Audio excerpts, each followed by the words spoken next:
Moment chapter 6 weathering the storm in Ersama. इस कहानी में बहुत अच्छी बात बताई गई है। ये बताया गया है कि किस तरह से जो प्रशांत नाम का लड़का है वो खुद को, अपने परिवार को, अपने गांव वालों को सहानुभूति देता है और उनको जीवन में लड़ने की प्रेरणा देता है और उनके साथ उनको किस तरह से संभालता है। तो अरसामा में रहने वाला एक व्यक्ति, व्यक्ति तो नहीं कह सकते, लेकिन हाँ एक लड़का जरूर है जिसका नाम है प्रशांत। तो वो अपने मित्र से मिलने के लिए उसके घर जाता है। उसने सोचा था कि सुबह को मिलकर शाम तक मैं अपने घर पे वापस आ जाऊंगा, ठीक है, लेकिन ये उससे मिलने जाता है और जब ये वहां पर पहुंचता है तो शाम होते होते काफी घने बादल छा जाते हैं। हर जगह अंधेरा हो जाता है, तूफान जैसा माहौल हो जाता है चारों तरफ। और ये काफी डर भी रहा है क्योंकि इतना जबरदस्त तूफानी माहौल बन चुका है। बादल काले हो चुके हैं, बिजली गड़गड़ाहट कर रही है बहुत तबीयत से, और ऐसा लग रहा है कि बहुत जोर की तूफान आने वाला है। तो स्थिति ऐसी हो गई है कि शायद ही अपने घर पहुंच पाएगा। और अब ये थोड़ा चिंतित भी हो रहा है क्योंकि इसके गांव में, अरसामा में, इसके मम्मी पापा रहते हैं, इसकी दादी रहती है, ठीक है, जो कि काफी चिंता करेंगे इसकी, और ये कर रहा है उनकी। एक्चुअली इसे करनी चाहिए क्योंकि तूफान काफी तेज है। तो पानी इतनी तबीयत से गलियों में भर रहा है, इनके घर में पानी घुस गया है, जहां तक लगा लो गले तक पानी आ रहा है, बंदा डूब सकता है, इतना पानी भरा हुआ है। तो ये और इसका दोस्त जैसे तैसे अपने घर की छत पर पहुंच जाते हैं। झोपड़ी टाइप घर है इनका, मतलब ऊपर की जो झोपड़ी टाइप होती है वहां पर ये पहुंच जाते हैं। और 2 दिन तक ये तूफान ऐसे ही चलता रहता है, पानी का माहौल रुकता नहीं है, बिजली ऐसी गड़गड़ाहट करती रहती है और लगातार तूफान बारिश आए जा रही है। ये काफी घबरा रहा है अपने मम्मी पापा की, अपने घर वालों की, गांव वालों की चिंता कर रहा है काफी प्रशांत। तो 2 दिन तक ये तूफान वगैरह चलता रहता है ऐसी जबरदस्त, और ये उसी छत पर टिके रहते हैं भूखे प्यासे। सिर्फ इन्होंने किसके सहारे ये 2 दिन निकाले? इसके घर के पास एक कोकोनट ट्री था। कोकोनट होता है ना, उसके अंदर नारियल का पानी होता है। तो उसके सहारे ये नारियल पी पी के काम चलाते रहे 2 दिन तक। जब 2 दिन बाद तूफान थम गया और रुक गया, तब ये नीचे उतरते हैं और प्रशांत अपने गांव की तरफ जाता है, अरसामा की तरफ, जो कि ज्यादा दूर नहीं है, पहुंच जाता है ये। तो रास्ते में हर जगह कूड़ा करकट, कहीं पर कटे हुए पेड़ पड़े हुए हैं, कहीं पर कुछ लोगों के शव पड़े हुए हैं। शव का मतलब होता है मृतक शरीर, लोगों की लाशें पड़ी हुई हैं इधर उधर। तो ये और इसके दोस्त अपने गांव की तरफ बढ़ते हैं। इसका दोस्त भी इसके साथ आ रहा है, प्रशांत के साथ। और इन दोनों ने एक पतली लकड़ी ले ली है। पतली लकड़ी से ये स्तर नापते हुए चल रहे हैं पानी का। पतली लकड़ी को पानी में डुबो देते हैं और ये चेक कर रहे हैं कि कहाँ पर कितना गहरा पानी है और कहाँ पर थोड़ा कम पानी है, कहीं डूब ना जाए। क्योंकि अभी भी पानी भरा हुआ है, बेशक तूफान रुक चुका है, लेकिन हर जगह मलबा हुआ है, लोगों के घर बह गए हैं, लोगों के बर्तन कपड़े ऐसी पानी में बह रहे हैं, मृतक शरीर है, पशु पक्षी भी ऐसी पड़े हुए, ठीक है। अब इतना बुरा दृश्य चारों ओर देखकर ये प्रशांत काफी डर रहा है, क्योंकि इसका परिवार हो सकता है इसे वापस ना मिले। फिर भी ये इस उम्मीद में अपने गांव की तरफ बढ़ता जा रहा है कि मुझे अपना परिवार ढूंढना ही है किसी भी कीमत पर। तो अब ये काफी डर रहा है और इसका दिल बिल्कुल ठंडा पड़ गया है, मतलब जम गया है डर के मारे, क्योंकि भाई हर जगह लाश ही लाश है। सारा घर का सामान इधर उधर बह रहा है, लोगों के घर ऐसे टूट फूट गए हैं, पानी में बह रहे हैं, और बच्चे रो रहे हैं तमाम, ठीक है। तो ये सब दृश्य देखकर इसको और इसके दोस्त को काफी डर लग रहा है, चिंता हो रही है। तो जैसे तैसे ही अपने गांव की तरफ बढ़ते जा रहे हैं। सबसे पहले इसकी मुलाकात इसकी दादी से होती है। प्रशांत को उसकी दादी मिलती है, जो कि 2 दिन से 3 दिन से भूखी थी और उसने कुछ खाया भी नहीं है, और वो भूख भूख के कारण बिल्कुल निर्बल हो गई है, मरियल सी हो गई है। एक तो पहली बात तो दादी नानियां होती मरियल सी हैं, ऊपर से इसको 2-3 दिन से मिला नहीं है कुछ। तो प्रशांत काफी चिंता कर रहा है, उसको सहानुभूति देता है, तो दादी को वो अपने साथ ले चलता है। तो जैसे तैसे जब ये आश्रम तक पहुंचते, इनके गांव में कोई आश्रम है, तो जब ये प्रशांत आश्रम में पहुंचता है तो ये देखता है गांव के सभी लोग वहीं पर एकत्रित हुए हुए हैं। आश्रम में जो भी जिंदा बचे हुए लोग हैं वो सब वहीं पर एकत्रित हुए हुए हैं। कोई अपने बेटे के लिए रो रहा है, कोई अपने बच्चों के लिए रो रहा है, कोई अपनी माँ के लिए रो रहा है, तो सब रोना धोना करने में लगे हुए हैं और प्रशांत इस दृश्य को देखकर काफी परेशान हो रहा है। तो फटाफट से ये पूरा मामला संभाल लेता है अपने हाथ में। अब उसने फैसला लिया है प्रशांत ने कि वो अब बचे हुए लोगों को सहारा देगा और इनके जीवन को सुरक्षित करने की कोशिश करेगा। उसने फटाफट काम करना शुरू कर दिया है। उसने अपने साथ कुछ नौजवान लड़कों की टीम बना ली है और वो किस तरह से डील कर रहे हैं वो देखो। सबसे पहले उसने सेवा अधिकारी को थोड़ा कॉल वगैरह करी है और वहां से फूड वगैरह की रिक्वायरमेंट भेजी है कि खाने के पैकेट्स वगैरह भेजे जाएं। तुमने देखा होगा जब बाढ़ वगैरह आ जाती है तो हेलीकॉप्टर्स के थ्रू पैकेट्स भेजे जाते हैं, फूड पैकेट्स। तो एक दिन का खाना इसने वहां से कॉल करके मंगवा लिया, ऊपर से फूड पैकेट्स भेजे गए हैं लोगों को। तो हेलीकॉप्टर उसके बाद फिर दोबारा नहीं आता है, वो एक ही बार आके रह जाता है। मतलब इन लोगों को एक ही दिन खाना मिला, उसके बाद फिर इन्हें खाना मिला ही नहीं। तो प्रशांत के लिए फिर से समस्या उत्पन्न हो गई है कि अब और खाना कैसे मंगवाया जाए। इसी बीच इसने महिलाओं को एकत्रित करा अपने बच्चों को सही ढंग से संवारने के लिए और उनको उनको सहारा देने के लिए। काफी सारे आदमियों की एक टोली बनाई ताकि वो मलबा वगैरह एक तरफ किया जा सके, गांव की हालत को थोड़ा सुधारा जा सके। मतलब इस चैप्टर में ये बताया गया है कि प्रशांत किस तरह से इस पूरे गांव वालों का भला करने में लगा हुआ है और वो किस तरह से टीम बना रहा है इन लोगों की, ताकि इन लोगों की भी मदद होए और लोग भी उसकी मदद करें।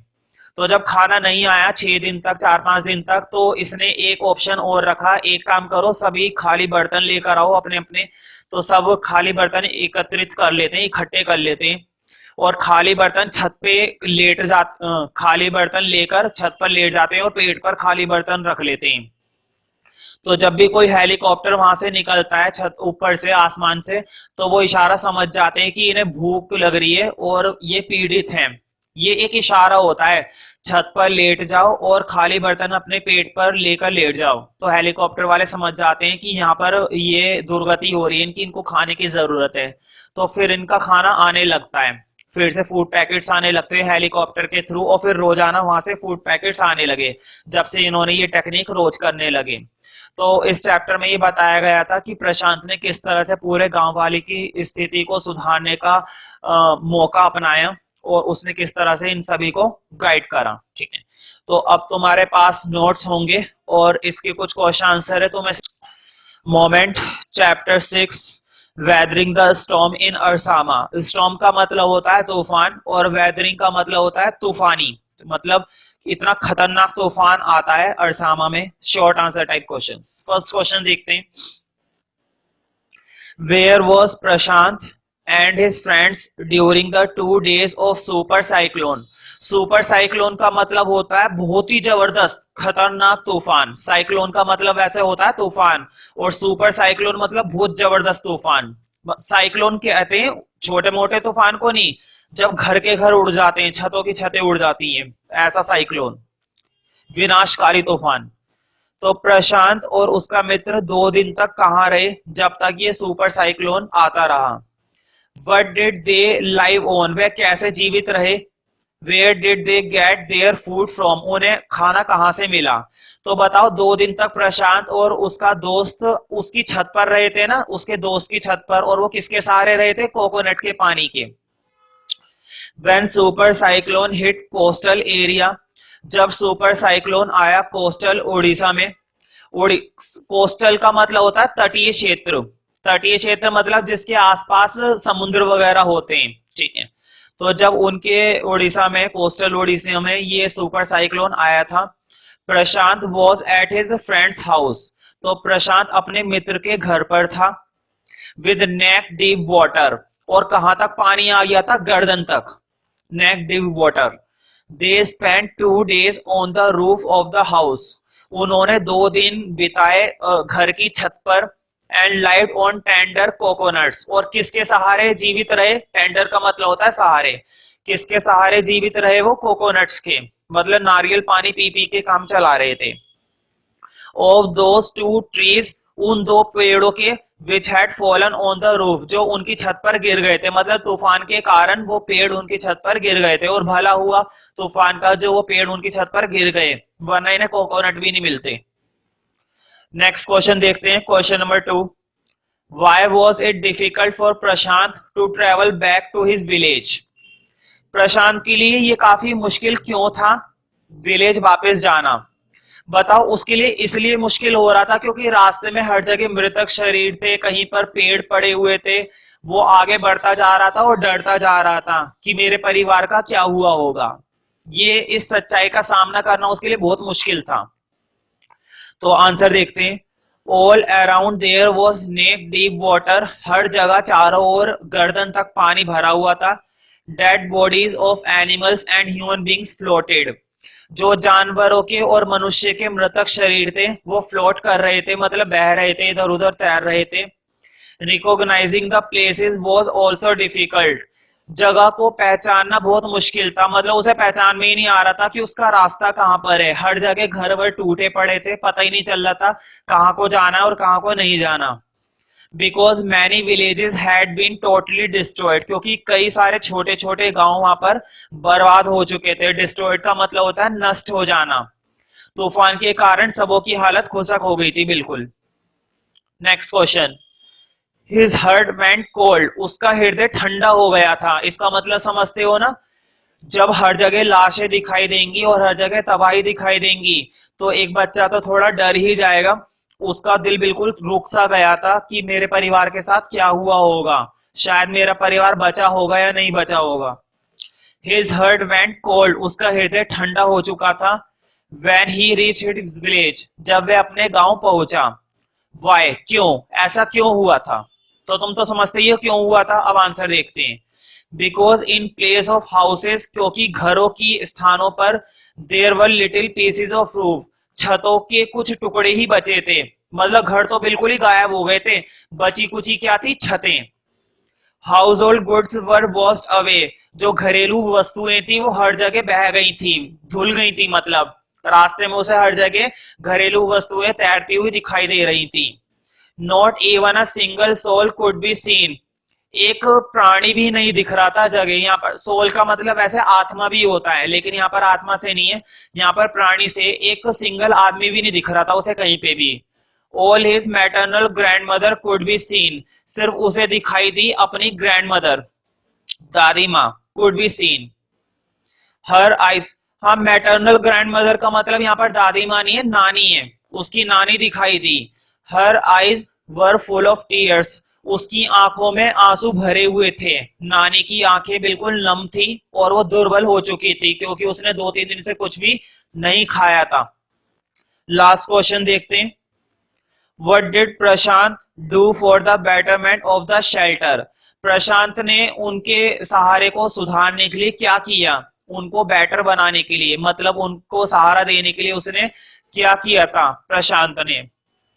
ही formed a volunteer team to clean the shelter, उसने एक वॉलंटियर टीम बनाई। वॉलंटियर टीम का मतलब होता है, वॉलंटियर का मतलब होता है जो अपनी इच्छा से काम करने वाले व्यक्ति होते हैं।